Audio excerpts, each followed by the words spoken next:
Dans cette vidéo, je vais vous expliquer comment se met en place la fibrillation atriale et comment elle évolue dans le temps. Pour comprendre l'installation de la fibrillation atriale, imaginons un feu de camp. Il faut une allumette pour démarrer, des bûches pour le maintenir et une météo favorable. Pour la fibrillation atriale, c'est similaire. Il faut, premièrement, des déclencheurs. La fibrillation atriale est déclenchée par des courts-circuits provenant le plus souvent de l'une des 4 veines pulmonaires. Ces courts-circuits vont perturber le rythme cardiaque et déclencher la fibrillation atriale.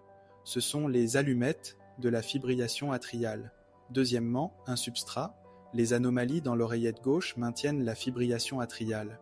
Plus il y a d'anomalies, plus l'arythmie persiste. Et enfin, un contexte favorable.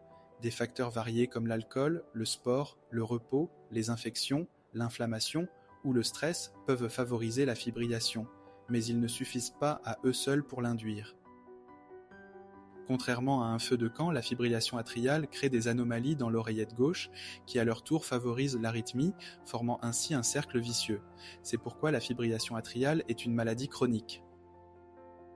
Les épisodes de fibrillation sont d'abord courts et espacés, puis plus fréquents, puis persistants, nécessitant parfois des chocs électriques pour s'arrêter, et finalement, ils peuvent devenir permanents.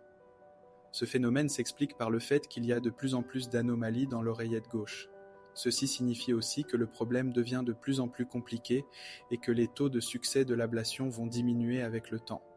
L'ablation vise à briser ce cercle vicieux et à stopper la progression de l'arythmie.